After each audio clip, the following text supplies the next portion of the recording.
Veja no ICL Notícias, segunda edição. O senhor tem poder de convocar as Forças Armadas para botar ordem.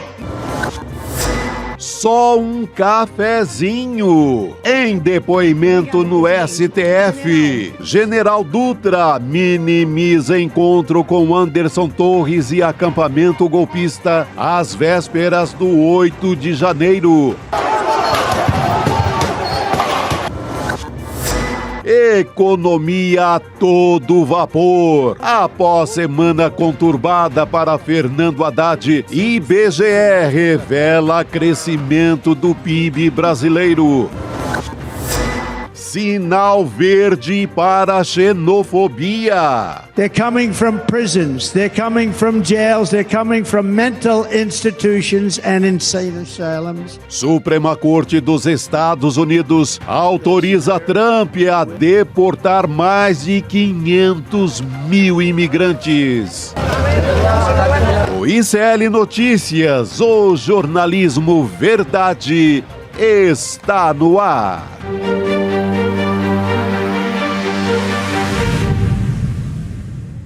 Olá, boa noite. Hoje é sexta-feira, sim, sextou, dia 30 de maio de 2025. Seja muito bem-vindo, seja bem-vinda ao ICL Notícias, segunda edição. Daqui a pouquinho vamos chamar Heloísa Vilela e também Igor Melo para falar sobre os depoimentos das testemunhas do Núcleo 1 da trama golpista. O general Gustavo Dutra chamou de cafezinho. Vejam vocês, chamou de cafezinho um encontro com Anderson Torres às vésperas de 8 de janeiro. Além de dizer, gente, que o QG do Exército, em Brasília, tinha mais moradores em situação de rua do que militantes bolsonaristas. Quem chega também logo mais é Cris Serra, que comenta a deportação em massa de Donald Trump e a pressão óbvia, das Big Techs contra Alexandre de Moraes. Luiz Nassif também vai estar conosco logo mais, analisando o crescimento do PIB no primeiro trimestre aí do Brasil e a queda de braço entre o governo e Hugo Mota sobre o IOF. Lembrando que toda a nossa programação do ICL Notícias começa com Desperta e vem até o N2. E a nossa programação é transmitida pela Pop TV do Rio Grande do Sul e também pela Web Rádio São João de Quixadá, que fica no interior do Ceará. Deixa eu dar bom dia a essa mesa de sexta-feira. Olá, meninos. Olá, Chico. Boa tarde, Robes. Boa tarde, Juliano. Boa tarde, comunidade. Eu falei de dar bom dia? Falou bom dia. Nossa. Mas eu entendi, você está já pensando maior, né, o dia inteiro. Está pensando no fim de semana. Sexta-feira não é um dia qualquer, né? É o Jurubeba Days, como a nossa audiência está falando aqui. Jurubeba Days é muito bom. Boa tarde, Juliano. Boa tarde, Roberto. Boa tarde, Chico. Uma semana que valeu por duas, porque semana que vem Brasília vai estar esvaziada para a reunião dos BRICS e essa semana tensão de sobra entre Câmara e governo federal, entre Senado e governo federal, confusão com a ministra Marina Silva. Foi uma semana intensa em Brasília que valeu por duas. E, claro, com os depoimentos todos acompanhados pelo ICL lá no STF também. Pois é, falando em STF, falando em Brasília, vamos chamar Heloísa Vilela para participar do N2 conosco. Oi, Elo, boa tarde para você. Me ouve? Boa tarde, ouço sim, estamos aqui no STF para variar, né, Roberto, acompanhando essa confusão, essas várias contradições. Hoje foi um dia de uma contradição importante, mas vamos lá que segunda-feira terminam essas testemunhas desse núcleo 1, né? Vem muita coisa por aí ainda. Pois é, que semana, né? Mas vamos ao dia de hoje. Mas está voando, está indo rápido, o roteiro do STF está sendo cumprido. A previsão de setembro, acho que tá valendo, hein? Tá dentro? Tá, a condenação em setembro. É possível. Vamos ficar de olho aí. Tá tudo indo bem por enquanto. Elô, o general Gustavo Henrique Dutra, ex-chefe do Comando Militar do Planalto, ele antecipou seu depoimento como testemunha e foi ouvido hoje pela primeira turma do STF. Durante o seu depoimento, o general Dutra afirmou que a maioria dos presentes no acampamento golpista do QG do Exército em Brasília era formado por moradores em situação de rua Isso na véspera de 8 de janeiro de 2023. E aí, em outro momento do depoimento, o general Dutra minimizou um encontro que teve com o ex-ministro da Justiça de Bolsonaro, o Anderson Torres, um dos réus da trama golpista. O general Dutra chamou o encontro de um cafezinho para se apresentar a Torres, que tinha acabado de tomar posse como secretário do governo de Ibanez Rocha, aí no Distrito Federal. Pois é, foi um depoimento bastante curioso. A gente tem que se lembrar, Anderson Torres era ministro da Justiça do Bolsonaro, e aí quando acabou o governo ele veio para ser secretário de Segurança Pública do Distrito Federal. E foi na casa dele que a Polícia Federal encontrou aquela famosa minuta golpista. Dado esse contexto, vamos aos depoimentos de hoje. General Dutra, depois na CPI do Distrito Federal, depois na CPMI do Congresso e veio depor hoje muito a contragosto. Ele não queria vir, só veio porque o Alexandre de Moraes concordou em soltar uma intimação para obrigá-lo a vir. Ele é uma figura que ninguém entende como que ele não foi indiciado em nenhuma dessas situações, tanto no processo que a gente está acompanhando aqui agora, como nas CPIs e na CPMI. Por quê? A Polícia Militar do Distrito Federal fez pelo menos 3 planos de ação para desmobilizar aquele acampamento que estava na frente do quartel aqui. E o general Dutra, na última hora, arrumou sempre uma desculpa para impedir a desmobilização. O que aconteceu nesse dia 6, antevéspera daquele quebra-quebra e daquela violência toda que a gente viu em Brasília? No dia 6 de manhã, ele foi a uma reunião na Secretaria de Segurança Pública com o Anderson Torres. E ele disse hoje aqui que foi só um cafezinho para eles se encontrarem, se conhecerem e que eles iam falar das pessoas em situação de rua. Ele disse que mostrou uma foto ao Anderson Torres, que o acampamento estava muito esvaziado, devia haver ali cerca de 200 pessoas e que a maioria eram pessoas em situação de vulnerabilidade. Aí eles chamaram para essa reunião também a Ana Paula Marra. Quem é a Ana Paula Marra? Ela depois hoje de manhã. E aí que a coisa começa a ficar interessante. Ana Paula Marra era secretária de Desenvolvimento Social aqui do DF. Ela foi chamada para essa reunião porque justamente queriam que ela lidasse com a população em situação de rua. Porém, a Ana Paula disse que ela foi convocada de emergência para essa reunião às 8h30 da noite da véspera da reunião. E disse ainda: eu tenho o e-mail se quiserem o print. Completamente desdizendo o que disse depois o general Dutra, que foi só um cafezinho. Não, foi uma reunião convocada. E mais, ela ainda disse que ouviu o Torres e o Dutra falarem, não disse quem trouxe esse assunto à tona, mas ouviu os dois falarem em pedir um mandado de prisão para os líderes do acampamento. Agora entra a parte que não dá para ninguém entender. O Dutra veio como testemunha do Anderson Torres e o advogado teve que intimá-lo a comparecer. O advogado do Anderson Torres não questionou o Dutra usando o testemunho da manhã, de que houve convocação, que se falou em mandado de prisão. Não falou nada disso. Nada, absolutamente nada. Não deu para ninguém entender. E aí eu fui procurar um pouco mais nos meus alfarrábios da CPI do DF e me encontrei novamente com uma informação que eu tinha me esquecido. O general Dutra não foi indiciado na CPI, porém, ele foi indiciado no relatório alternativo da CPI. Ou seja, havia a intenção de indiciá-lo. Um grupo da Assembleia Distrital queria indiciá-lo, mas não conseguiu. Por quê? E aí o que eu ouvi, conversa com outro, foi que houve uma grande articulação que envolveu um setor do governo para que ele não fosse indiciado, para poupar o general Dutra em nome do apaziguamento da situação do país. Então, se já se sabia que ia ser preciso mexer com algumas pessoas de farda, também houve um movimento para salvar outras tantas. Pois é.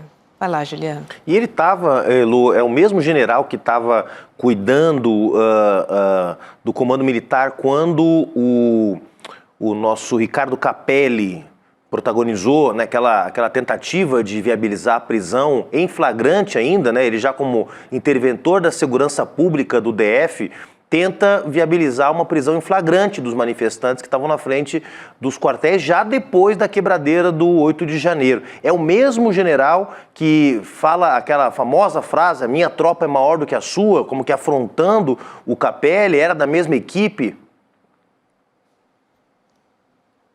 Exatamente, é exatamente essa mesma pessoa que impediu a desmobilização dos acampamentos também, ao longo daquele tempo todo que eles ficaram ali na frente dos quartéis.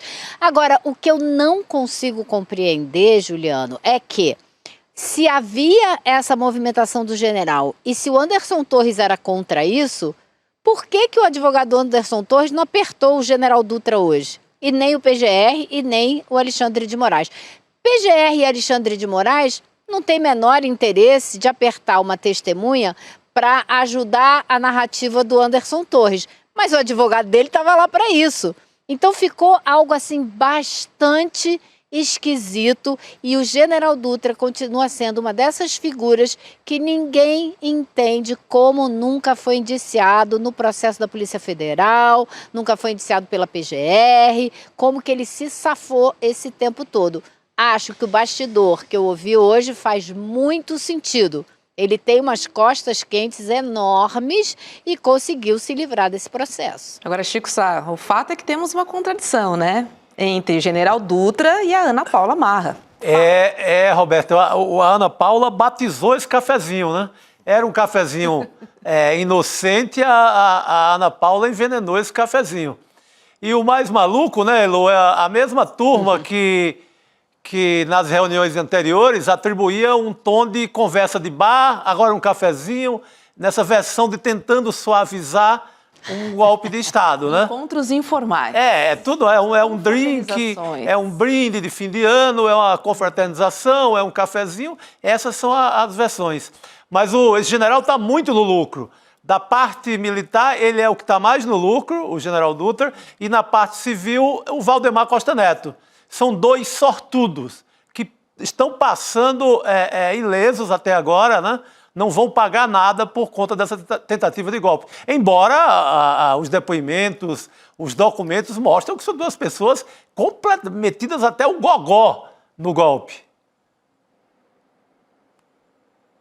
Pois é, Valdemar da Costa Neto não vai nem ter que vir depor. Ele conseguiu a dispensa, não vai precisar depor, mas o Valdemar é que entrou na justiça com base naquele relatório fajuto do Instituto Voto Legal para pedir questionar a validade das eleições, questionar a legitimidade das urnas, né? Então, é outro que ninguém explica como se safou desse processo todo aqui. Exatamente, Elô. E olha só, gente, o governador de São Paulo, Tarcísio de Freitas, do Republicanos, também prestou depoimento hoje no STF. Tarcísio é uma das testemunhas de defesa do ex-presidente Jair Bolsonaro. Foi um depoimento breve, né? Um depoimento tipo Super Vic, vamos dizer assim, né? Para quem lembra. Tarcísio detalhou, né, a sua relação com o ex-presidente Bolsonaro quando foi ministro de infraestrutura do ex-presidente. E o governador de São Paulo disse que Bolsonaro nunca conversou com ele sobre uma possível ruptura institucional. Vamos dar uma olhadinha no que ele disse. A gente tem as aspas aqui, ó. Jamais tive conhecimento de intenções golpistas, nunca. Assim como nunca tinha acontecido no meu período de ministério.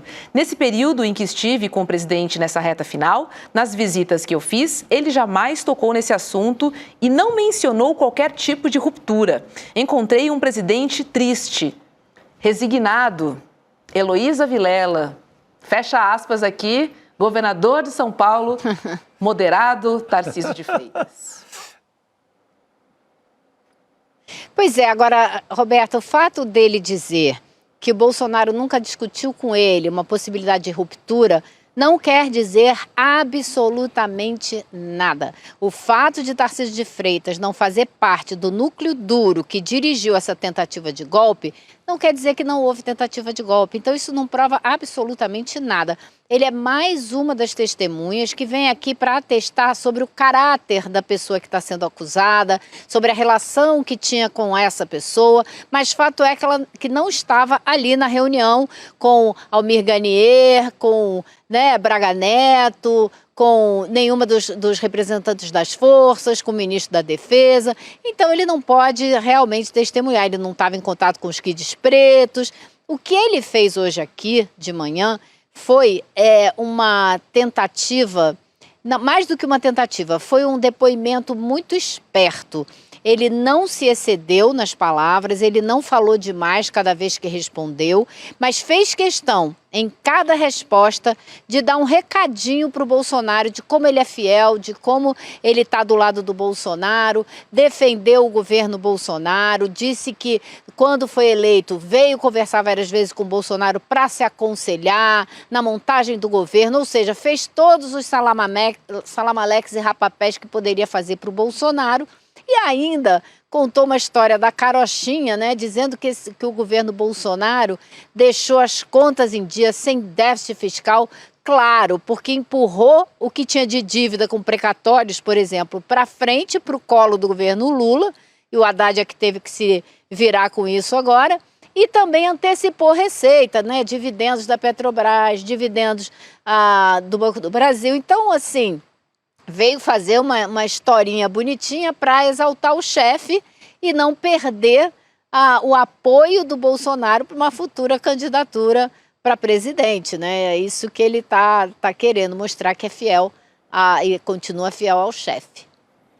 Jogou para a base, Pagou um pedágio, na verdade. Sim. O que ele fez hoje foi pagar um pedágio, porque, claro, as indefinições na direita bolsonarista estão ainda muito grandes. Bolsonaro pode ser condenado, já está inelegível e pode ser condenado nos próximos 3, 4 meses, pode iniciar um cumprimento de pena ainda esse ano, em dezembro, talvez começo do ano que vem. Eduardo Bolsonaro, com um inquérito aberto agora também pela conspiração que está armando desde os Estados Unidos contra o governo brasileiro, contra as instituições brasileiras.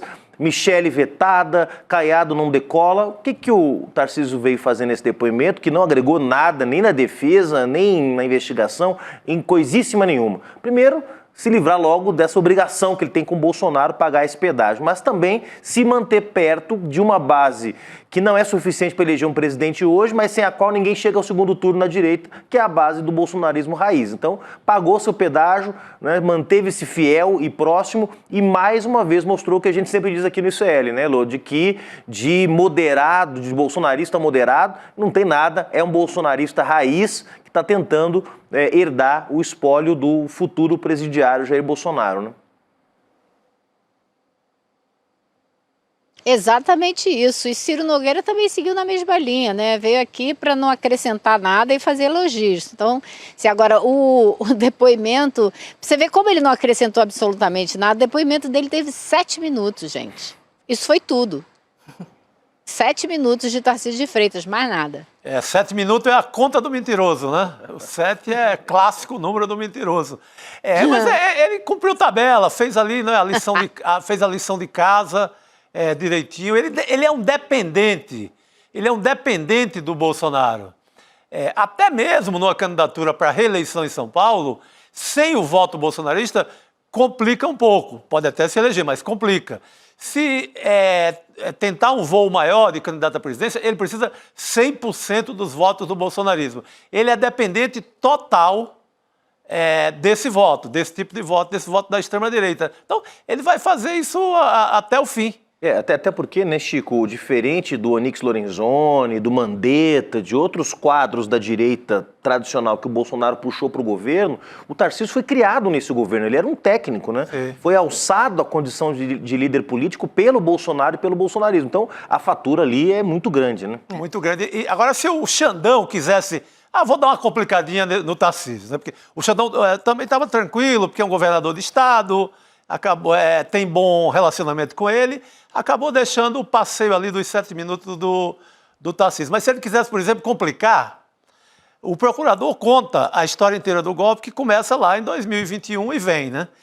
Digamos que o Alexandre de Moraes diz, vou pelo menos esquentar aqui esse debate e dar uma complicadinha para ele. Ele diria, por exemplo, o que o senhor estava fazendo numa live de 21 de agosto de 2021, na qual o atual governador de São Paulo assiste, testemunha o senhor já desconfiando das urnas e já nessa mesma trama que dá na tentativa de golpe.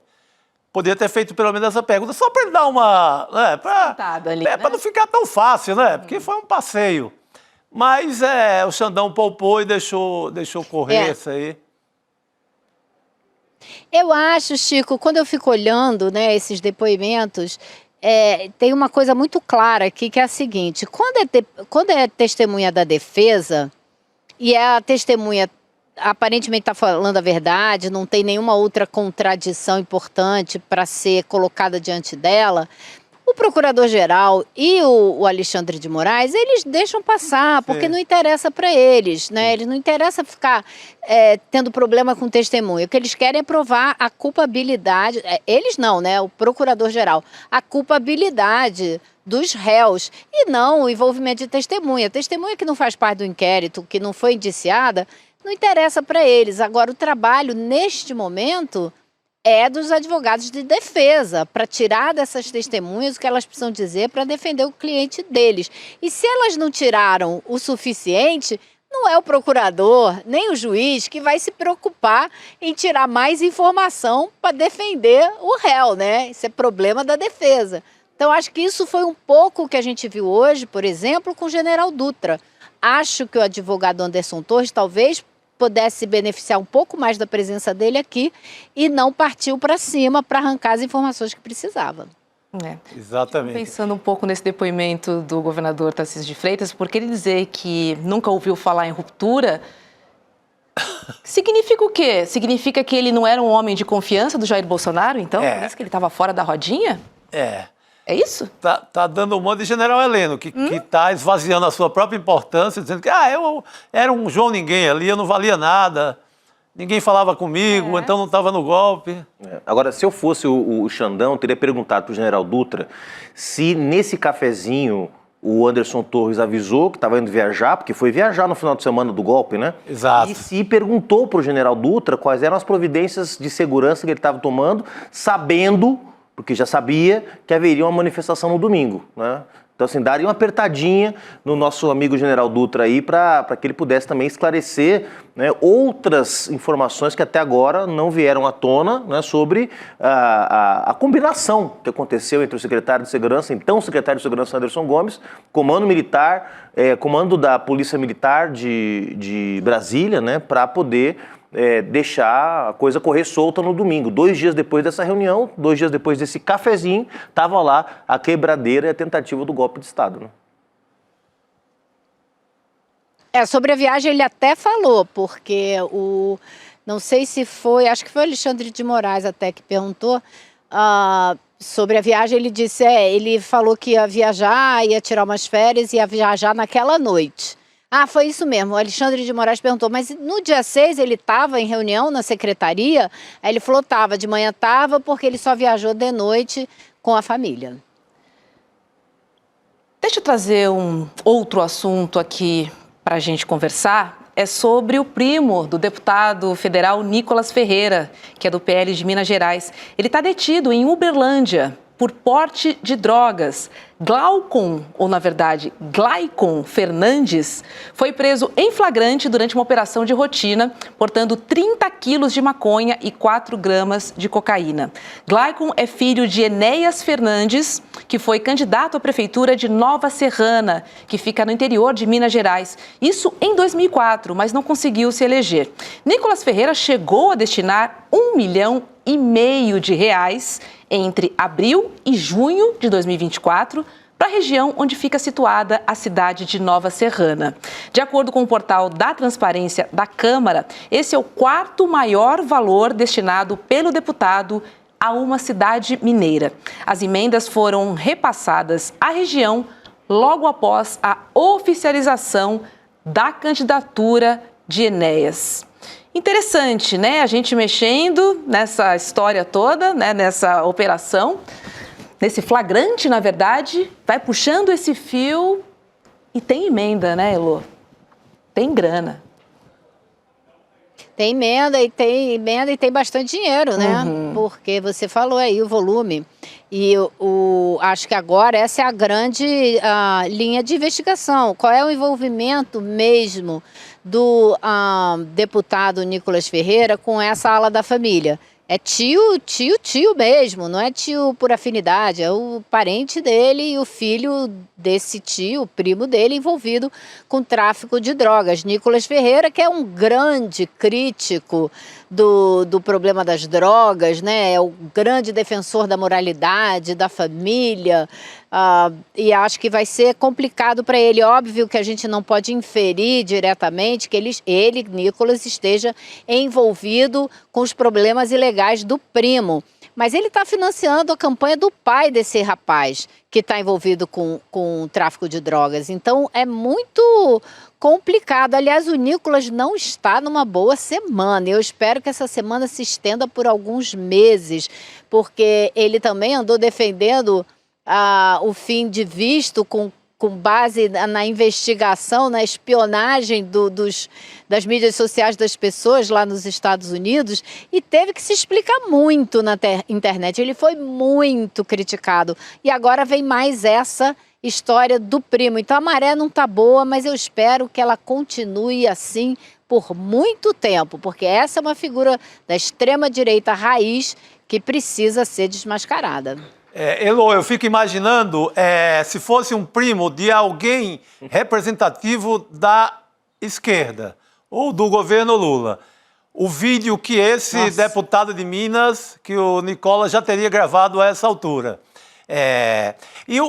Sem querer entrar no lado moralista, é sempre delicado essa discussão, mas sabe por que ela é notícia e notícia para valer? Porque esse próprio rapaz, Gleicon.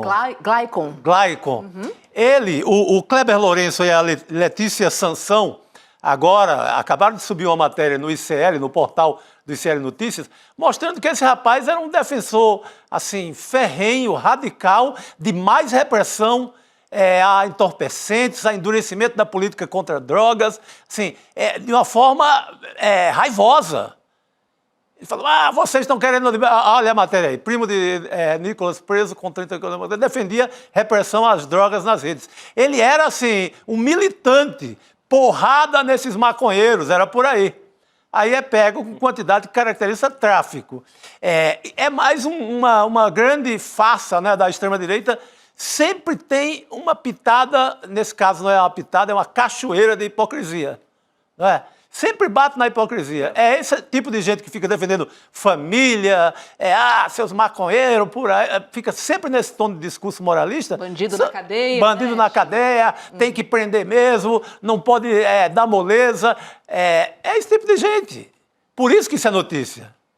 Por isso que a gente está comentando aqui. É pior do que isso, é bandido bom, é bandido morto, eles adoram defender, né? Exatamente. Agora está lá na cadeia de Uberlândia, quero ver ele manter esse discurso dele, contra ele mesmo. Agora é impressionante, né? Como primo e cocaína dá problema com a direita em Minas Gerais. Já teve o primo do Aécio, que foi pego o Aécio falando na gravação que tinha que matar o primo. A Elô lembrou aí, ó. No áudio, na gravação, o Aécio chega a propor a morte. Vamos matar, assassinar, né? Tem que ser um que a gente possa matar depois. E o avião de cocaína do Perrella, né? Senador de Minas Gerais. Bem lembrado, meu cara. Quer dizer, bem lembrado. É impressionante. Primo e cocaína na direita de Minas Gerais é uma coisa recorrente, né? Que loucura. Vamos ficar de olho nessa história. Vamos ver como é que fica o discurso agora, né? Muita hipocrisia, né? Imagina o carnaval dessas... Até tem um cronista de Salvador, o Franciel Cruz, e ele fez um belo texto hoje, que é... Vamos imaginar um vídeo do Nicolas Ferreira com esse assunto. Ele iria associar o dinheiro das emendas à compra da maconha. Então, o dinheiro das emendas compraria. Isso no pensamento. O pensamento que reina nos vídeos do Nicolas Ferreira, a maneira que ele falou do Pix, a maneira que ele falou de outros assuntos do governo, INSS. daria um vídeo do Nicolas sobre esse assunto, daria um vídeo em que ele diria, ele associaria a grana, os recursos das emendas para o tio à compra da maconha. Isso seria um vídeo perfeito à moda Nicolas Ferreira. É. Espero que ninguém faça, porque seria um vídeo mentiroso, mas é por aí. Tá certo, gente. Vamos acompanhar Mas essa história. que ele merecia, né? Merece tomar do mesmo veneno. Merecia, e lembrando sempre Chico que, deu uma ideia, hein? que não foi no avião do Lula, não foi no avião do Temer, não foi no avião do Fernando Henrique que se encontrou 39 quilos de cocaína. Então, assim, tudo que tem a ver com cocaína na política brasileira nos últimos anos está associado, até derrubei aqui o computador da Roberta, está associado ao bolsonarismo. Né? E eles ficam enchendo a boca para dizer que a esquerda defende isso, defende aquilo. Todo o esquema de tráfico que apareceu vinculado a político nos últimos anos, curiosamente envolvendo bolsonaristas. Né? Vamos fazer uma compilação. Isso dá para fazer, Chico, uma compilação bem lembrado. desses episódios, porque não são poucos os episódios em que esses caras estão metidos com coisa errada. Heloísa Vilela, sextou, querida. Bom descanso, que a semana foi cheia, mas segunda-feira tem mais. Beijo. Obrigada. Olha, a semana foi cheia com 51 testemunhas ouvidas. Eu sentei aqui para ouvir 51 testemunhas. Nossa. Só falta uma desse primeiro núcleo que acontecerá na segunda-feira, que é o senador Rogério Marinho. Promete. Muito bom. A Elô está contando toda essa história. Só ela está contando essa história. É verdade. Testemunha a testemunha ali dos bastidores. Você tem os bastidores do golpe, finalmente. Entrei hoje nos portais da grande imprensa antes de vir para cá e não tinha nada nos principais portais de notícia do Brasil. É o ICL que está contando essa história. Parabéns, Elô. Elô, são muitos jornalistas ou muito poucos jornalistas que estão acompanhando aí em Brasília, hein? Só para entender o que está acontecendo aí, porque a repercussão Roberta, é zero.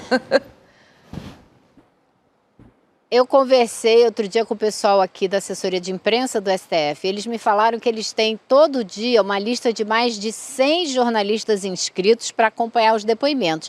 E todo dia, para você ver como eu sou chata, todo dia eu conto quantos jornalistas tem acompanhando. A média é de 15. Tem dias que tem 19, tem dias que tem 18, né? Tem dias que tem menos. Então tem assim, uns 15, 16 todo dia tem. E depois que tinha Tarcísio de Freitas, tinha 20, mas não passa disso. Muito poucos mesmo. E o que Pena, publicam... né? Não estão vendo a história sendo escrita. Estão indo lá, os repórteres eles são pautados, vão lá, cumprindo duramente a sua missão de trabalho. Mas os seus chefes, os editores, os donos desses veículos não estão publicando nada.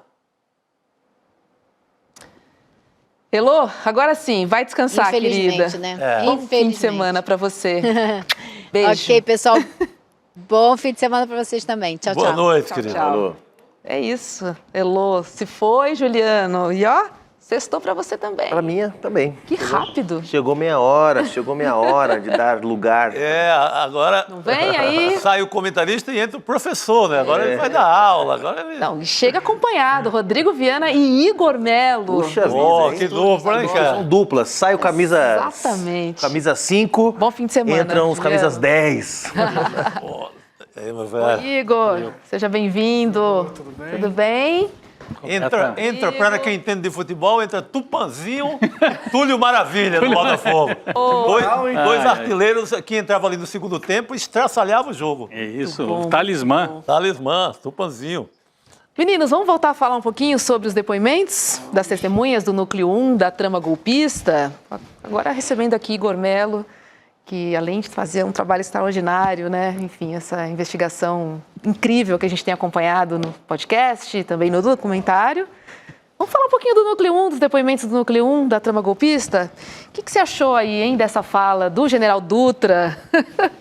Né? E assim, de que o encontro, ele dizendo que o encontro com Anderson Torres não passou de um cafezinho, assim, Sim, uma nada coisa, demais, né? Uma coisa assim, boba, sei lá, sem importância. O pessoal tava tramando a festa da Selma e eu vou lá tomar um café com o secretário de segurança. Tá tudo certo. Melo, né? é cada uma que a gente ouve.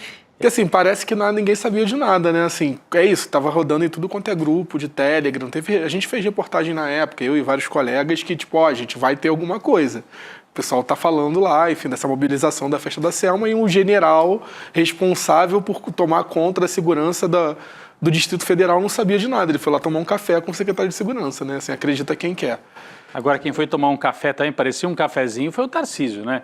O depoimento de hoje, para mim, acho que politicamente era o mais importante, apesar ele não tinha muito o que falar. Sim. Ele foi lá, como já disse o Chico, eu também concordo com a expressão, cumpriu a tabela, né? Cumpriu tabela porque ele precisava, era sair dali sem a marca de que tivesse falado demais contra o Bolsonaro e sem a marca de estar enfrentando o Supremo Tribunal Federal. Então ele livrou a cara do Bolsonaro totalmente, como já se esperava, e me chamou a atenção também a maneira cordial como o Alexandre de Moraes tratou o Tarcísio, Roberta, Chico, Igor, porque o depoimento do Aldo Rebelo, por exemplo, o Aldo Rebelo tentou vir com uma conversa que não tinha muito a ver com o depoimento, a língua portuguesa aponta que não sei o quê, o Alexandre de Moraes cortou na hora, aqui não estamos discutindo língua portuguesa.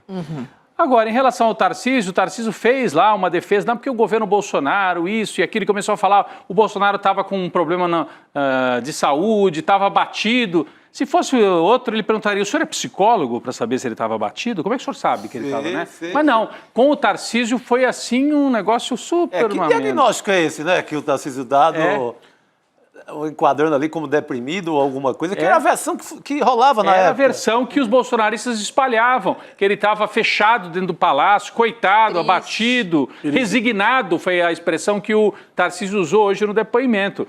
Então é uma versão que foi totalmente combinada, claro, com o Jair Bolsonaro, para mostrar, tá vendo, Jair, eu sou fiel, pode me indicar para ser o seu candidato ano que vem? Vamos ver se ele topa, né? Porque apesar de ele estar cumprindo todo o script, resta combinar com o povo brasileiro, que nas pesquisas ainda coloca um empate entre Lula e Tarcísio. Ele vai correr esse risco numa eleição que começa assim, possibilidade de ser decidida cabeça a cabeça, né? Assim, uma diferença muito pequena, né? É a dúvida que ficou. E o Xandão também é muito cordial quando o Tarcísio começa a falar da economia, falando da performance econômica do governo Bolsonaro. Caberia outra dura à la Xandão, mas rolou absoluta cordialidade. Silêncio. Um Xandão de sextou, né? Um Xandão de sexta-feira, tranquilo, deixa passar. Agora, só tem uma coisa que, assim, concordo plenamente com vocês sobre a ótica do Tarcísio, mas tem a ótica da defesa do Bolsonaro, que não é uma defesa que está preocupada somente com a questão jurídica. Em vários momentos ela concilia com a questão política ali. E me parece que foi importante para o Bolsonaro levar o Tarcísio lá e fazer ele pagar esse tributo. Ele falar em uma audiência oficial que vai ficar registrada que o Bolsonaro não tentou dar golpe, que nunca falou sobre ruptura com ele, para ele pagar esse tributo, né? Pagou um pedágiozinho. Exatamente. Né? Então, assim, da ótica do Bolsonaro, foi positivo levar ele lá e fazer ele se comprometer, né? Sem dúvida, sem dúvida.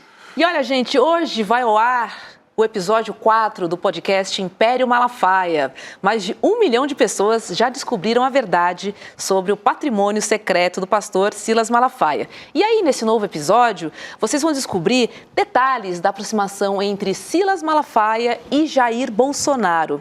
E também o papel do pastor na condução desastrosa da pandemia da Covid-19, que todo mundo lembra, e o apoio dele à tentativa de golpe de Estado de 2022.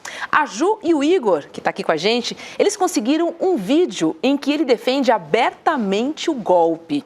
O vídeo, né, ele foi apagado das redes sociais do pastor, mas nós temos ele aqui para recuperar para você. Vamos ver.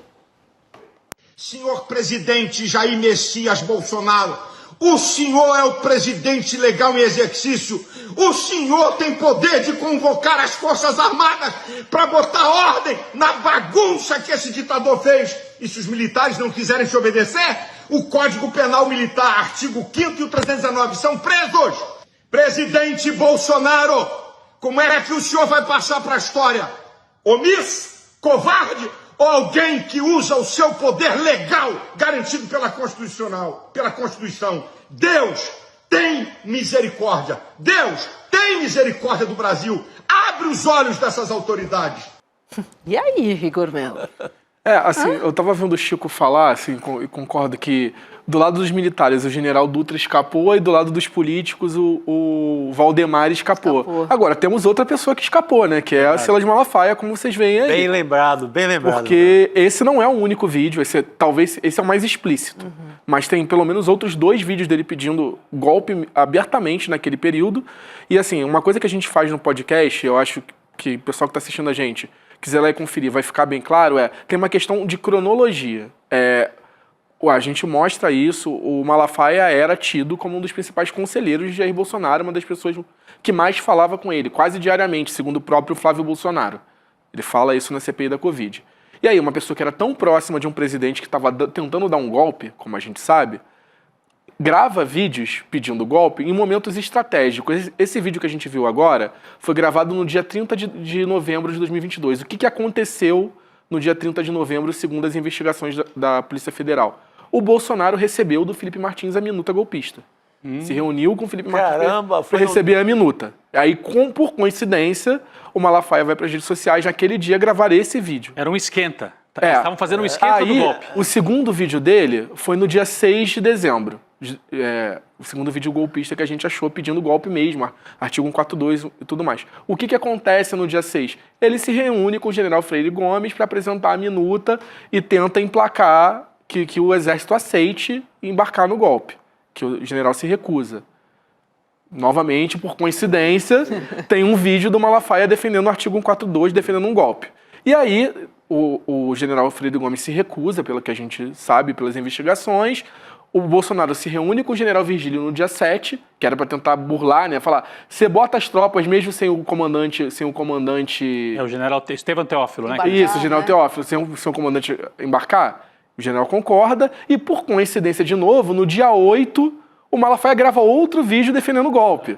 A cronologia é muito boa. Então, aí, assim, muito boa. Tirem suas próprias conclusões, mas assim, é muita coincidência, assim, da gente falar isso, né? Aliás, o podcast, eu queria aproveitar aqui, a gente mostrou esse trecho, esse vídeo especial aí do Malafaia.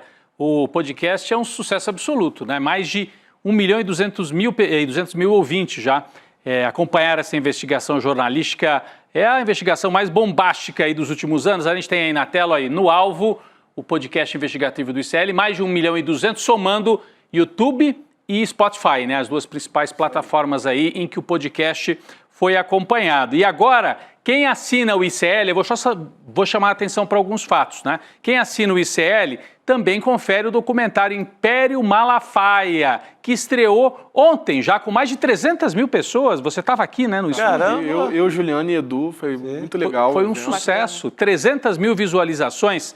E fora isso, então tem 3 coisas, né?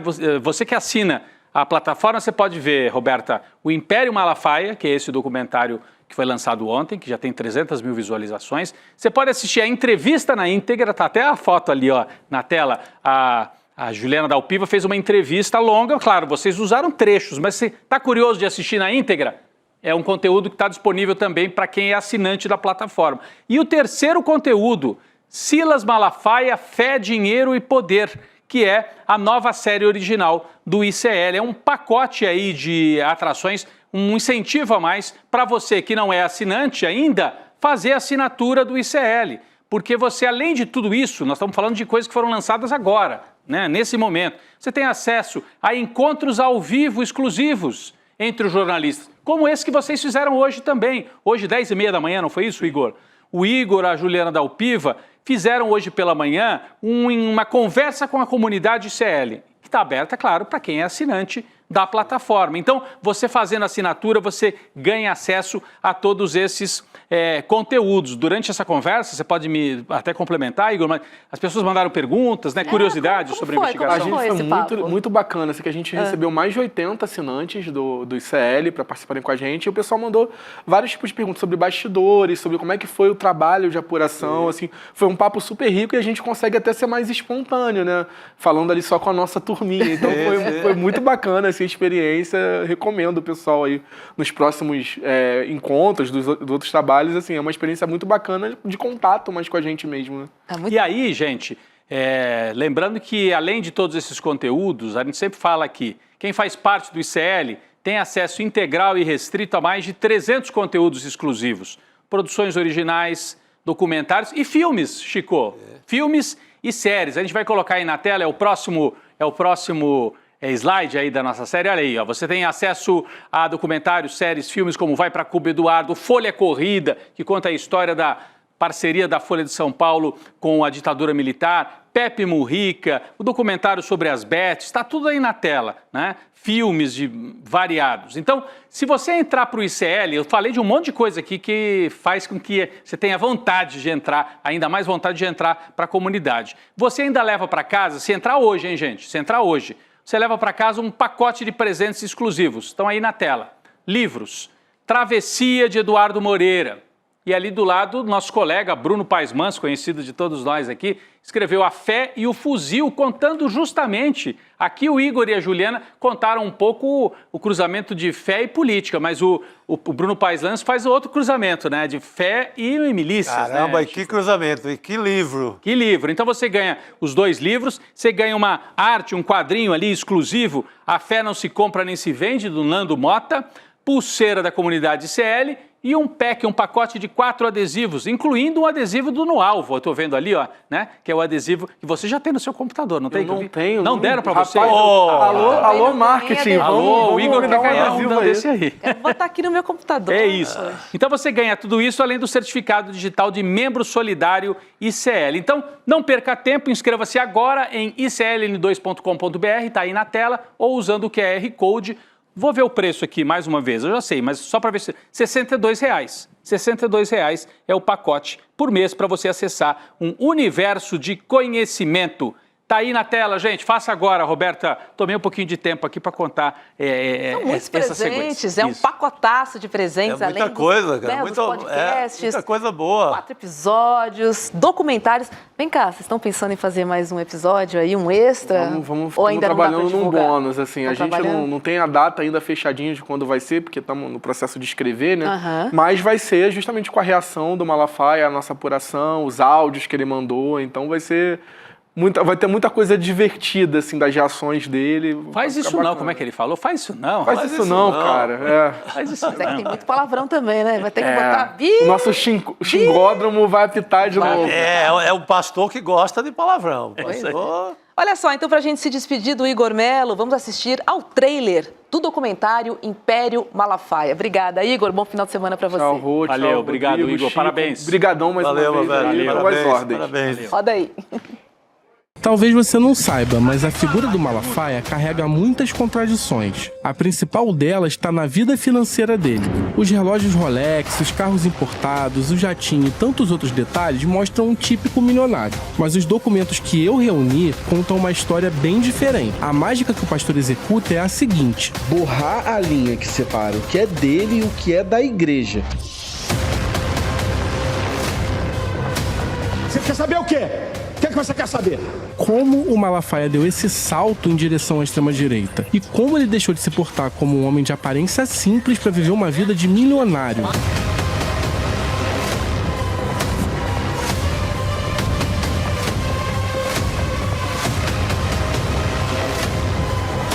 Vocês estão com informação aí que eu tô até admirado. É isso aí. O nome disso é jornalismo investigativo.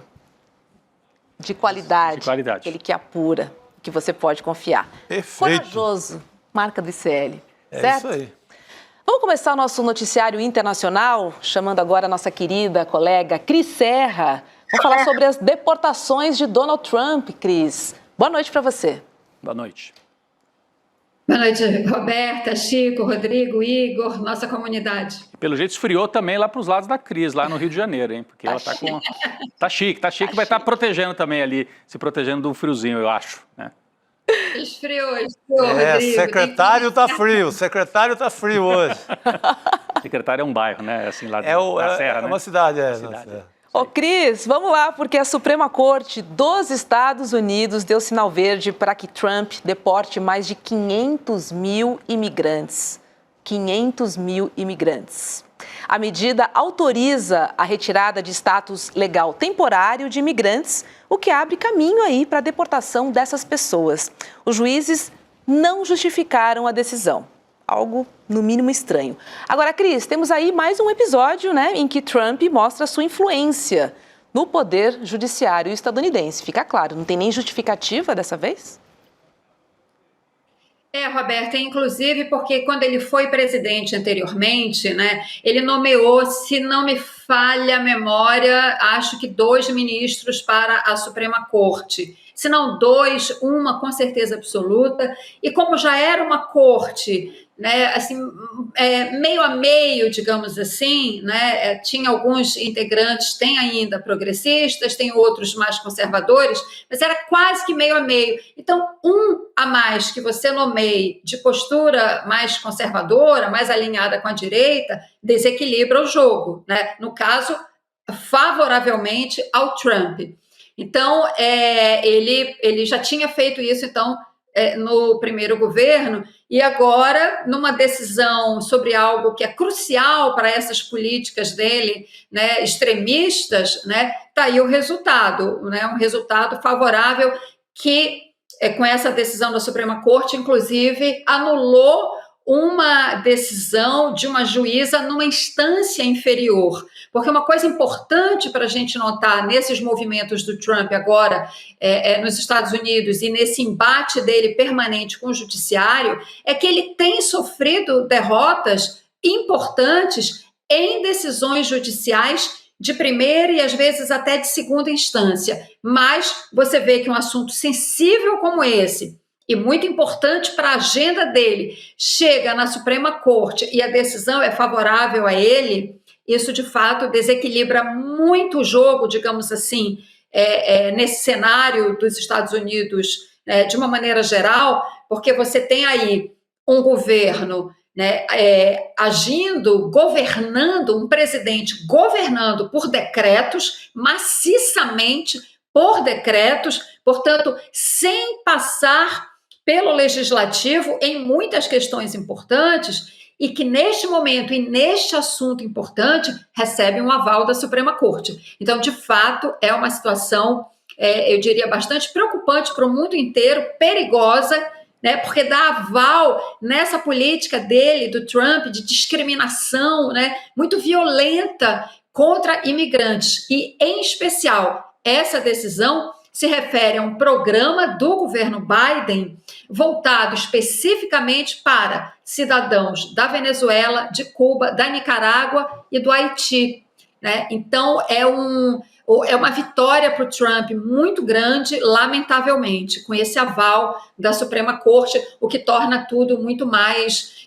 preocupante, como eu disse, porque não tem a quem recorrer mais, né? A Suprema Corte dá o aval, o governo norte-americano está livre para exercer, para tornar esta medida prática, concreta, e deportar estas pessoas, 500 mil de pessoas, é disso que a gente está falando, deportá-las de uma forma muito sumária, né, muito rápida, agora que ele tem, então, essa decisão definitiva da Suprema Corte. Ô, Cris, o que tem me chamado a atenção, eu tenho feito uma leitura assim, a partir do mundo infantil ali, a partir das crianças que estão sendo deportadas. O El País, na versão aqui América, eles têm feito um acompanhamento em cima dessas crianças para mostrar a face mais absurda. Eu já havia falado aqui daquela criança da Venezuela que foi mandada com a mãe para uma prisão em El Salvador, ali naquele acordo com o Bukele. O Trump está pagando uma quantia X em dólar por cada pessoa enviada para a cadeia lá de El Salvador. E hoje a gente teve o caso da Sofia Vargas, filha da Daisy Vargas, com 4 anos, e ela estava na UTI, em situação cheia tomando medicamentos, em situação pesada, em situação de estava assim, correndo risco de vida, também foi arrancada do hospital para ser mandada de volta para Tijuana, no México. Então, todo dia tem um caso desse, assim, de uma fase infinita. Óbvio que é cruel também com os adultos, é cruel com todo mundo, com qualquer migrante, mas tem essa legião de meninos e meninas que têm sido, assim, enviadas de volta dessa forma, arrancadas de hospital. Esse é o governo Trump. que está dentro desse pacote aí das 500 mil pessoas que a Suprema Corte americana dá o aval. Que crueldade. Meu Deus, Cris. E agora blocado, né? O que chama atenção é isso, que você tem... muita gente falava, não, a democracia nos Estados Unidos tem o sistema de pesos contra pesos, né?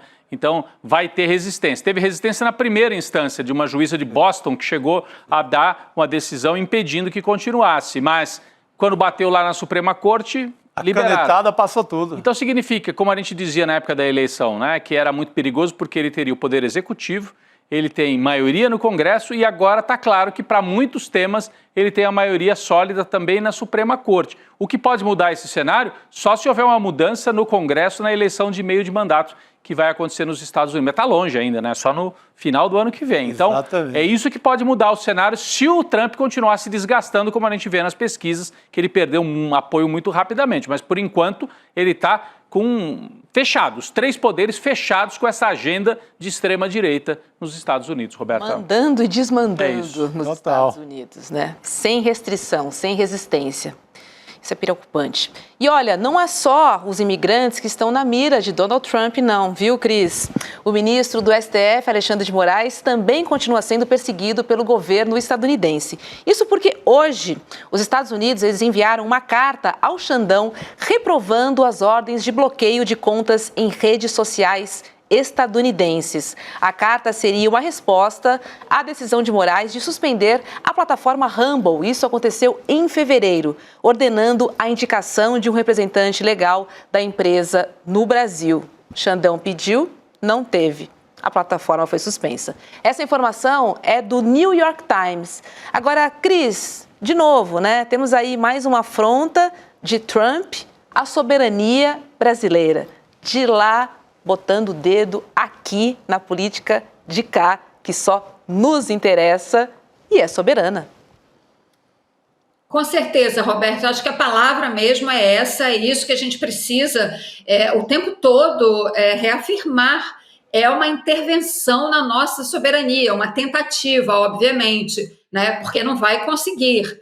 Né? Pode até tomar alguma medida no sentido de, se o Alexandre de Moraes pedir um visto, tiver conta em algum banco norte-americano, enfim, criar algum tipo de embaraço, né? Mas isso terá certamente, se chegar neste ponto de concretizar de fato, né, uma medida como essa, terá, sem dúvida nenhuma, uma resposta soberana do governo brasileiro. Agora, essa medida específica que você traz agora, né, é mais um passo nessa guerra de nervos que o governo Trump está fazendo com o ministro Alexandre de Moraes. Ele está fazendo isso na figura do Alexandre de Moraes, mas que atinge o Supremo Tribunal Federal, portanto, atinge o judiciário brasileiro e, como você falou, a soberania brasileira. Mas é uma guerra de nervos em que você vê, cada dia tem um novo passo, tem uma nova declaração, tem uma nova medida. Agora vem essa, que foi o The New York Times que deu a informação, né, dessa carta que vem diretamente do Departamento de Justiça dos Estados Unidos, que é o Ministério da Justiça de lá, para o Ministério da Justiça aqui, sem passar pelos canais diplomáticos. Né? Mas é assim que o Trump opera, né? Essa, digamos assim, essa comunicação, que foi isso, é disso que se trata, né? Ela não tem essa carta, esse documento, enfim, que veio do Departamento de Justiça para o nosso Ministério da Justiça, ela não tem um efeito concreto. Esta, pelo menos, né? Como eu disse, a gente pode ver outras medidas tomadas um pouco mais para frente, nesse ambiente, nesse cenário de guerra de nervos. Mas, como eu disse, essa carta agora é uma carta, é um informativo dizendo que o ministro Alexandre de Moraes tomou essas e essas decisões e que o governo norte-americano não concorda com isso. Ok, entendeu? Isso não vai ter encaminhamento prático nenhum. O Ministério da Justiça não vai tomar nenhuma medida, né, porque a carta não sugere, não enseja, enfim, não provoca nenhuma medida concreta. E, obviamente, o governo brasileiro tem se comportado com muito equilíbrio, a gente já falou disso aqui, não vai provocar uma retaliação agora, não cabe, né? Pelo menos neste momento, com o cenário que a gente tem. Então, eu reafirmo, é uma guerra de nervos e o governo brasileiro está sabendo se portar, assim como o Supremo também, com equilíbrio, com serenidade, porque para lidar com quem está interessado apenas em promover o caos, né, a gente tem que ter nervos de aço, né? Quando você se depara com uma situação em que a pessoa está te provocando o tempo todo, querendo fazer com que você, né, entre no caos que ela está criando, você tem que agir com equilíbrio e com serenidade e não morder a isca, né, de provocar mais caos, entende? Que é o que eles querem. Então, esperar aí os próximos passos, evidentemente não é esperar sem fazer nada, né? A gente já tem falado aqui sobre isso. Há esforços nos canais devidos, diplomáticos e multilaterais, para que, de fato, né, o governo Trump não chegue a medidas mais extremas. Se chegar, evidentemente, o Brasil terá que responder a isso. Roberta, Chico e Cristina Serra, assim como o governo brasileiro está tendo essa cautela, eu li que do lado da Casa Branca, eles também estão monitorando até onde ir, porque, olha, fazer um ataque frontal ao judiciário brasileiro, né, abrir essa lista aí de sanções contra Alexandre de Moraes, contra Paulo Gonet, Luiz Roberto Barroso, etc., delegados da Polícia Federal, como se diz, o bolsonarismo diz que fariam sanções contra todos esses, né? Pode dar uma munição forte para o Lula no ano que vem, porque a gente já falou aqui, no Canadá, a direita tinha uma eleição ganha, o Partido Liberal lá, que seria centro-esquerda no Canadá, estava mal nas pesquisas, Roberta. Aí o Partido Conservador se alinhou totalmente ao Trump. O Trump disse que vai invadir o Canadá. Aí o Partido Liberal se recuperou e ganhou a eleição. Na Austrália, a mesma coisa. Os trabalhistas iam perder lá, os trabalhistas da centro-esquerda. Aí a direita, alinhada com o Trump, os trabalhistas falaram, vocês querem um governo na linha do Trump na Austrália? E perderam a eleição. Então, se o Trump avançar também nessas sanções de forma muito violenta e virulenta, que é o que querem os bolsonaristas, isso pode dar uma munição para o Lula até se recuperar. A gente está vendo nas pesquisas que saíram hoje que a situação não está simples para o Lula. Tem situação de empate técnico ou até uma derrota por uma margem pequena. No mês passado o Lula estava ganhando, agora nesse mês está perdendo de pouco. Está muito assim, ó, tá muito equilibrado. Então, qualquer movimento em falso do lado de lá também pode ajudar o Lula. É um xadrez complicado de todos os lados, Roberta, só para pontuar isso. Muito bom. Muito bom. Eu estou aqui lendo o blog da Daniela Lima, porque, assim, essa pressão existe contra o STF, mas, de qualquer maneira, o STF marcou o julgamento para regular as Big Techs na próxima quarta-feira. Aí está o nó da questão. Está marcado? Marcou agora? Está marcado, ó. O presidente do Supremo Tribunal Federal, Luiz Roberto Barroso, marcou para a próxima quarta-feira, dia 4, a retomada do julgamento sobre o Marco Civil da Internet, que, na prática, deve estabelecer regras para a operação das redes sociais no Brasil. Fundamental para 2026, né, Roberto? O Congresso vai dar aquele chilique de novo, né? Mas estava lá no Congresso o projeto do Orlando Silva, um projeto construído coletivamente há anos para ser votado, o Arthur Lira bota na gaveta.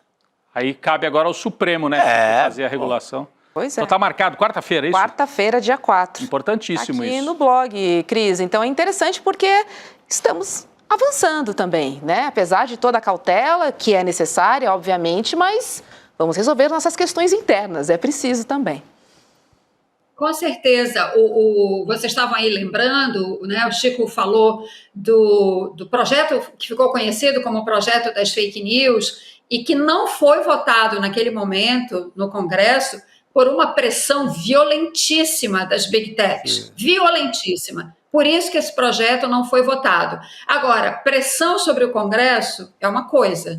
A gente sabe como os lobbies lá atuam e se articulam, né? Enfim, e conseguem, digamos assim, sensibilizar suas excelências. Outra coisa é lidar com o Supremo Tribunal Federal. Portanto, são dois cenários bem distintos. É muito importante essa votação e que isso seja resolvido e que a gente tenha regras claras para 2026. Não só um cenário com regras claras, mas mecanismos de resposta aos abusos e aos crimes que são cometidos nessas plataformas digitais e que aumentam muito em anos eleitorais, né? Então, é importante que haja mecanismos para ação rápida das autoridades, né? Porque também não adianta você detectar uma situação de crime eleitoral por meio de uma plataforma e aquilo ficar, né, aquela demora muitas vezes que a gente vê nesses processos e vai sair o resultado quando o dano já está feito, né? Então é muito importante essa votação no Supremo. Agora, o que não exclui também a necessidade de um projeto a ser votado eu disse, é muito importante a votação no Supremo, mas isso também não exclui, porque eles vão votar, deliberar sobre uma lei específica, né? Mas diante do cenário que a gente tem hoje, inclusive com inteligência artificial, era necessário que o Congresso, sim, aprovasse uma lei que desse conta desses aspectos. Só que com esse Congresso que está aí, até não sei se seria uma boa coisa, sabe? É melhor a gente contar com o que a gente já tem, né? Com os instrumentos que a gente já tem, e que o Poder Judiciário esclareça, de fato, quais são... em que cenário a gente pode atuar como sociedade com esse instrumento e, como eu disse, com mecanismos também de ação, né? Eu temo muito quando eu vejo, com esse Congresso que a gente tem, basta ver o que tem feito na área ambiental, né? Eu temo muito o que pode sair de uma nova lei com essa conjuntura, com essa correlação de forças que existe no Congresso hoje, né? E também a gente sabendo o imenso poder que as Big Techs têm e dos seus lobbies muito atuantes no Congresso Nacional. É uma questão bem complicada, mas, enfim, para a gente refletir sobre esse assunto. Essa é a grande pauta, né? É a grande pauta não só do país, mas do mundo inteiro. É importantíssimo que o STF tenha retomado e que tenha essa coragem. E lá é questão, fora o voto do Cássio Conká e do André Mendonça, é questão fechada. Até o André Mendonça, essa atitude dele, porque ele estava segurando esse julgamento, tinha pedido vistas, né? Sim. Ele soltar agora e liberar, mostra que houve algum entendimento até com ele, eu acho. Até com ele, acho que dá para chegar. Porque é um assunto que, assim, vai muito além da política, das fake news da política. Outro dia teve aquele caso violentíssimo de uma garota, de uma menina que se mata por conta de um desafio no TikTok. Sim. É horrível. É um desafio era, assim, tarefas absurdas, entre elas beber desodorante, era um negócio maluco entre as tarefas. Então, mexe muito com a sociedade inteira e é importantíssimo que o STF peite e coloque alguma ordem no barraco.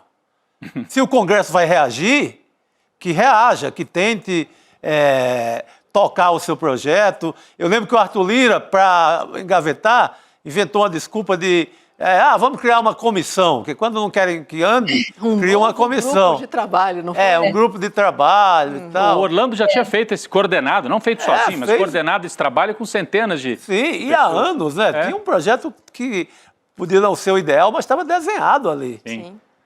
Então, agora você vai ver, eles vão tentar reagir e tentar aprovar alguma coisa por conta da eleição no próximo ano. Mas é importantíssimo que saia, né, lá do Supremo uma regrinha mínima. Equivale é o que você falou, Chico, até o argumento central. Não se trata de uma regulamentação apenas, como se fosse pouco, mas da política. É da sociedade, para proteger as crianças, proteger os adolescentes, proteger todos nós, que muitas vezes podemos ser vítimas também de enfim, situações complicadas na internet, né? É para todo mundo. E também para a questão política, porque do jeito que está, é bang-bang que favorece a extrema-direita, que entra no salão atirando. Totalmente. Os Nicolas da vida. Que agora é que não tem do lado de cá alguém que possa fazer um vídeo, como vocês estavam comentando, fazendo o vídeo do Nicolas sobre o caso do Nicolas com o traficante, com o primo traficante. Porque se tivesse, é esse bang-bang, é isso que nós estamos expostos. Né? É isso. Totalmente. E falar em regulamentação é falar sobre vidas. É vidas, principalmente. E sobre crime também. É. Então é muito importante. É, porque a gente fica muito na questão que nos toca mais aqui no tema, que é a fake news da política, a fake news eleitoral, que é gravíssimo. Mas, cara, na vida das pessoas, todo dia acontece, né? Crimes e tudo mais. Total. Aí, né, pessoal, só lembrando aqui, mais uma vez, isso dá razão à Janja quando ela levantou o assunto com o Xi Jinping, né? Sim. Ela tinha razão, ela tem razão em levar essa pauta, né? Foi tão criticada por isso, mas é uma pauta mesmo que está na ordem do dia, porque como a gente está vendo aqui, é uma questão existencial e civilizatória, né? Para a gente estabelecer limites para essas oligarquias digitais, porque é isso que a gente disso que a gente está falando. Sim. Empresas que agem sem qualquer controle, né? Acham que podem chegar em qualquer país e fazer o que bem entendem. É por isso que os Estados Unidos se incomodam tanto com o Alexandre de Moraes. Ao contrário do que eles ficam falando lá, o Alexandre de Moraes não está interferindo na atuação das empresas lá. Ele está dizendo, aqui não. Aqui no Brasil. É uma empresa norte-americana, vai atuar aqui, tem que atuar de acordo com as nossas regras. Né? Isso aqui não é terra de ninguém. É por isso que eles não gostam do Alexandre de Moraes. É isso aí. Muito bom. Vamos ficar de olho, né, na semana que vem no lobby das Big Techs, né? E como é? Vai ficar pesado, né? A Câmara vai reagir também. É isso, ótimo. Mais uma semana quente aí por vir. Cris Serra, obrigada e um ótimo final de semana para você. Obrigado. Bom friozinho aí.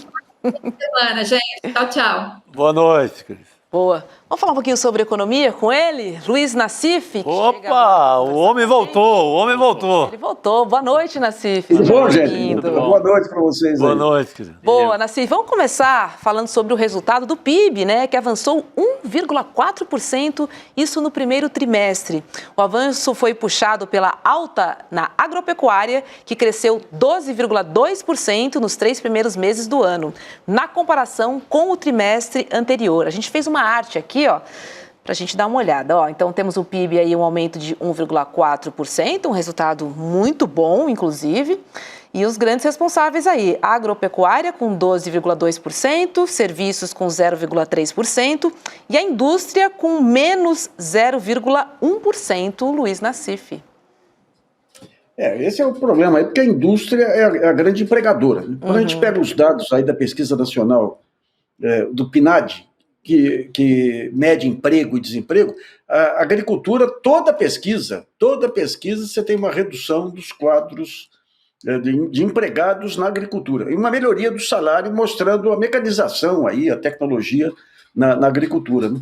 Mas, de uma maneira geral, esse aumento de PIB mostra que o país está conseguindo resistir à taxa de juros. Por quê? Porque o crescimento está vindo através desses programas de assistenciais, aí, os programas de Bolsa Família e tudo, que é um pessoal que não tem condições de recorrer a crédito, né? Então, está segurando aí, surpreendendo. Você pegar todos os dados que saíram de PIB, eu acho que o Brasil foi o terceiro PIB mais alto aí desse período. Né? Mas quando você vê todo o comportamento do PIB de todos os países estão engagalados aí por essa loucura aí, desse modelo de política monetária e fiscal que joga tudo em cima de juros. Você joga tudo em cima de juros, você precisa aumentar juros. E o ponto central aí é o livre fluxo de capitais. Não é demanda. Você não tem demanda puxando a inflação. É o dólar, quando ele explode, que puxa a inflação. Então fica todo mundo amarrado, o Haddad amarrado a isso, o Galípolo amarrado a isso aí. Então é terrível, é terrível. Isso aí só vai conseguir ter controle de capital no momento em que a crise aprofundar, daí baixa o seu crise na Terra aqui e obriga o mundo aí a rever esse negócio do livre fluxo de capitais. Esse é o capital gafanhoto, é o pior tipo de capital, né? Muito bom, capital gafanhoto, gostei. O Nassif estava falando, Roberta, que o Brasil teve entre os maiores crescimentos do PIB na contramão de algumas potências, né? Sim, a gente tem uma arte, inclusive, para exemplificar o que a gente está falando aqui. Estados Unidos, menos 0,1%, Japão, menos 0,2%, Coreia do Sul também, menos 0,2%. Resultados aí do trimestre para a gente realmente comparar, né? Só pontuando que o que o Nassif chama a atenção é que assim, também não é para ficar soltando o rojão, porque o que salvou no primeiro trimestre foi a agropecuária, né? Porque nos serviços e na indústria praticamente teve um empate, andou meio de lado, o que é até normal, né, Nassif? Relativamente normal para um primeiro trimestre na comparação com o último do ano anterior, não é isso? Porque o trimestre forte costuma ser o último do ano. Então, quando você vem para um primeiro trimestre e serviço e indústria estão mais ou menos andando de lado, meio estáveis, é normal. Até sorte que a agropecuária deu uma puxada, o que mostra que talvez a gente tenha aí um ano bom na pecuária e na agropecuária, na agricultura, o que também ajude a segurar os preços, a gente espera. Se fosse mais balanceado, né, entre serviços, agropecuária, seria melhor. Seria o ideal. Esse é o ponto. Com essa safra benéfica aí, vai ser possível você reduzir preço de alimentos, que é o que mais pressiona a inflação, né? E começar a criar estoques reguladores. Esse que é o ponto. Agora, o que vai resolver mais isso aí, digamos, essas visitas do Lula à China e tudo, está tendo um movimento para tentativa de convencer o Banco Central Europeu, no caso da Europa, e o Banco Central Chinês, de adquirir títulos do Tesouro Brasileiro aí. Isso é para permitir futuramente que você estabeleça linhas de comércio nas moedas nacionais. E com isso você fica livre um pouco dessas oscilações do dólar, que com essas loucuras do Trump aí vão ser cada vez maiores, né? A oscilação do dólar é a grande ameaça que você tem aí, a inflação e tudo, e obrigando aumento de taxa de juros exclusivamente para atrair dólar especulativo para cá e impedir a explosão do câmbio. Então isso aí como é que chama aquele sujeito, aquele que subia a montanha, Sísifo. Colocava pedra lá Sísifo. E a pedra rolava. Sísifo. Mito de Sísifo. Esse que é o problema aqui. Sobe a pedra volta, sobe a pedra volta. Ou em bom português, enxugar gelo, né? Enxugar gelo. E olha, gente, vamos trazer outro assunto, porque essa foi uma semana de queda de baço entre o governo Lula e o Congresso. É lógico que eu estou falando sobre o aumento do IOF. Pauta quente da semana. A disputa terminou com o presidente da Câmara, o Hugo Mota, dando 10 dias para a gestão de Haddad apresentar uma alternativa ao aumento do imposto. Mota diz que o clima na casa é para derrubar o novo IOF. E, Nassif, como é que você acha que essa história vai se desenrolar, hein? Qual é o fim dela? Veja bem, o Haddad ele tem um desafio na mão aí, que é melhorar as contas públicas, o superávit, até porque a máquina pública está parando aí.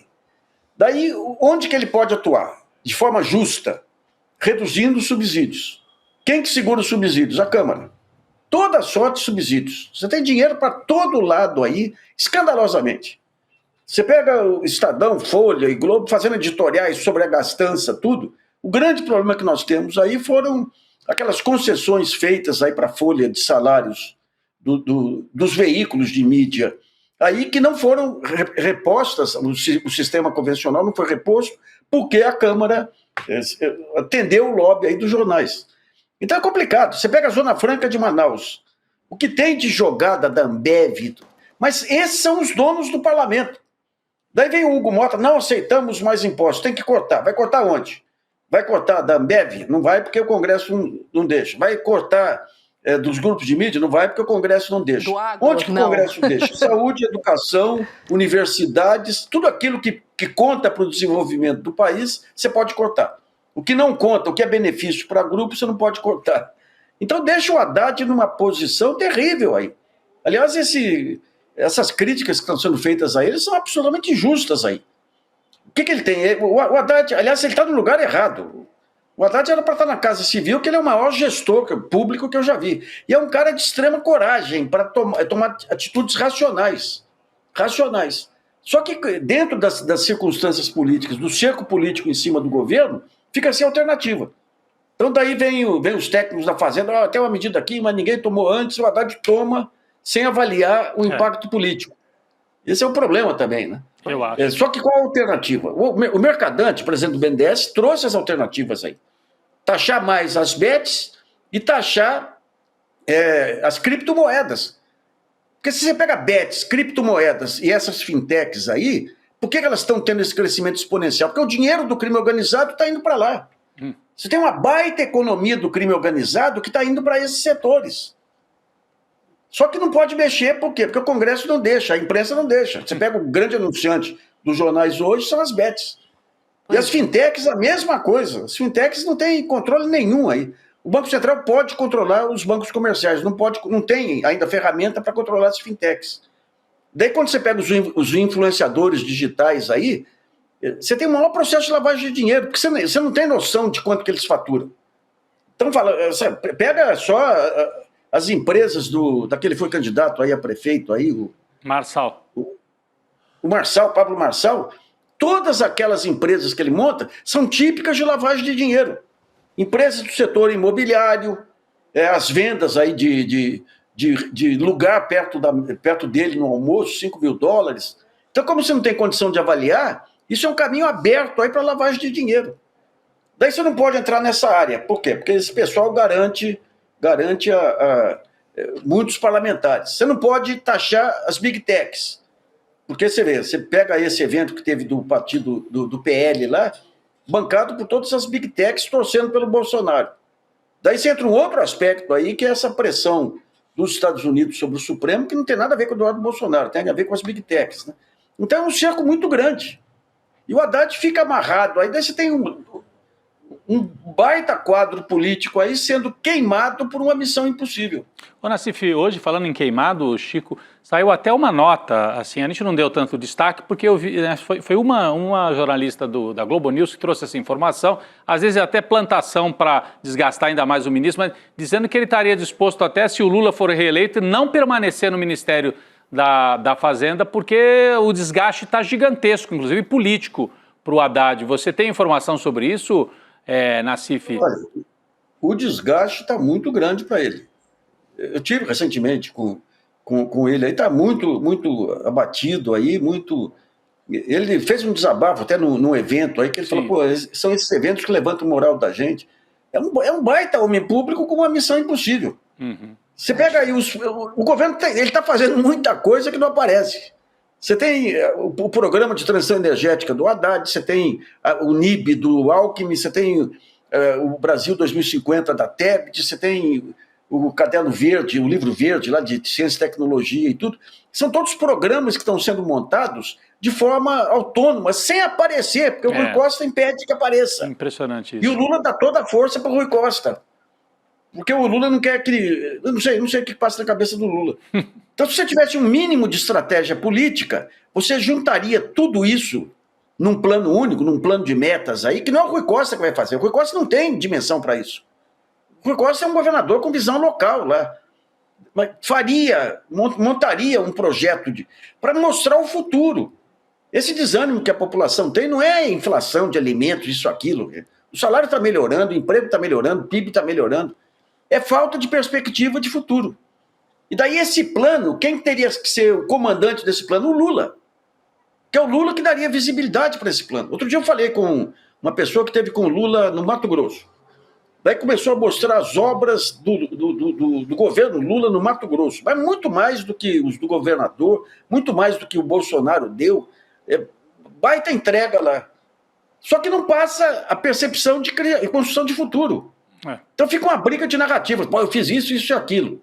Daí vem o Tarcísio de Freitas, outro dia apareceu na frente de um trator movido a biodiesel, que ele não tem nada a ver com esse trator. Pô. Ele falou, olha aqui o que nós estamos fazendo pelo país.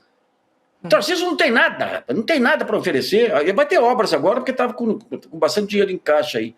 Não tem uma política consistente dele que pare em pé.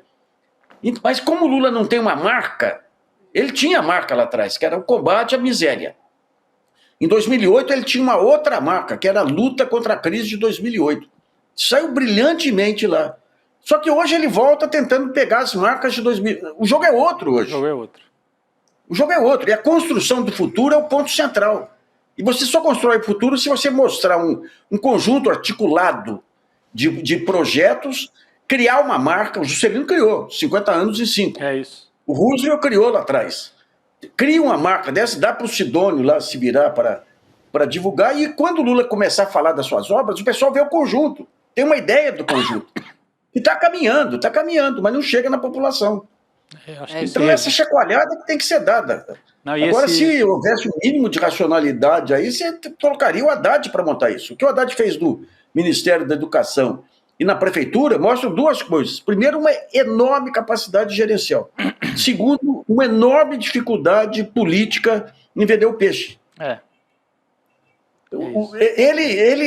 Em 2014, ele tinha feito uma política de inclusão escolar, aí, pessoas com deficiência na rede estadual, federal, que foi um baita feito. A Dilma não sabia disso. Teve um evento lá em Poços de Caldas que o pessoal das APAES falou, tirou dinheiro das APAES, e ela não soube responder. Vocês nem internamente dentro do governo sabiam os feitos do Haddad, né?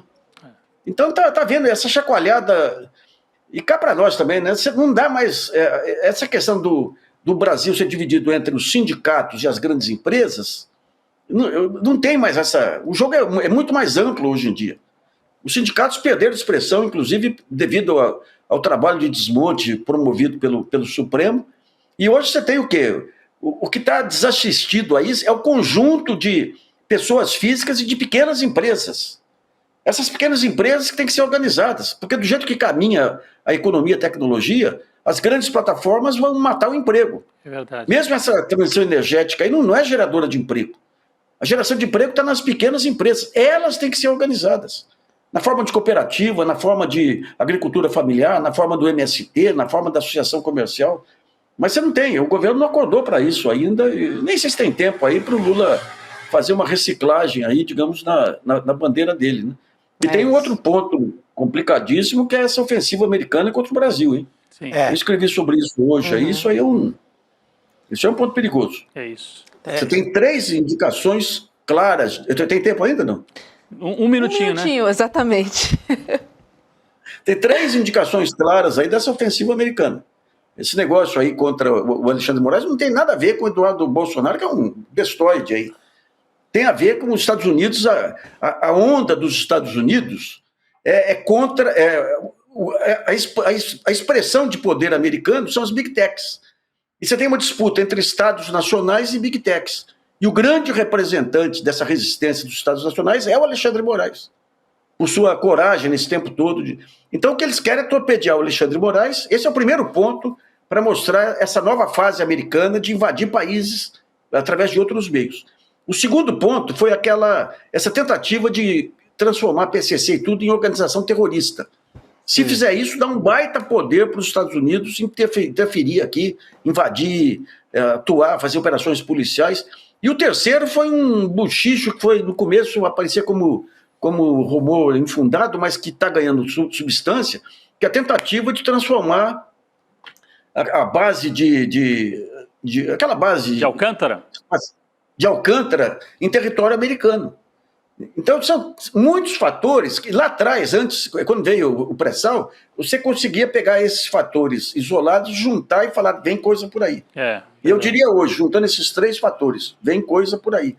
O que obriga que a gente considere que o Alexandre de Moraes é questão nacional, não é questão só do Supremo, não é questão só dele. Pois é, há muito bom. mais. Esse é o grande ponto do momento, é a grande história. É isso. Tem muito mais coisa escondida nessa história.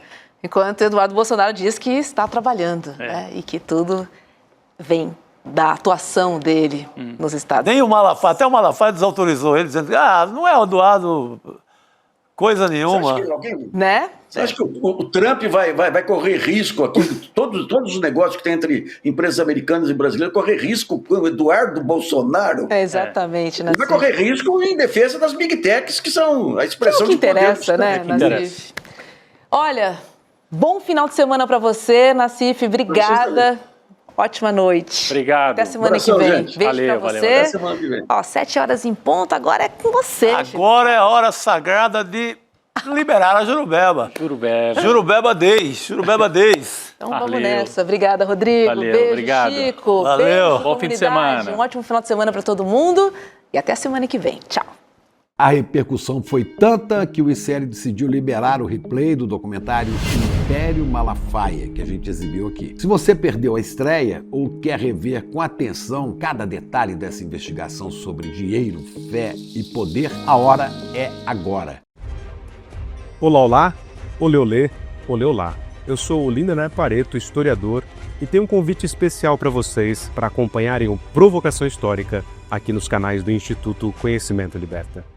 Toda quarta-feira, às 7 da noite, logo após o ICL Notícias segunda edição, convidados e convidadas que ajudam a gente a pensar o passado, a criticar o presente e a projetar alternativas de futuro para um Brasil diferente, para um mundo diferente. E se no cotidiano dificílimo do trabalho você perdeu o episódio inédito, não se preocupe, você pode assistir também toda quinta-feira a reprise, logo após o Rolê ICL, ao 12h30. Venha para o Provocação Histórica.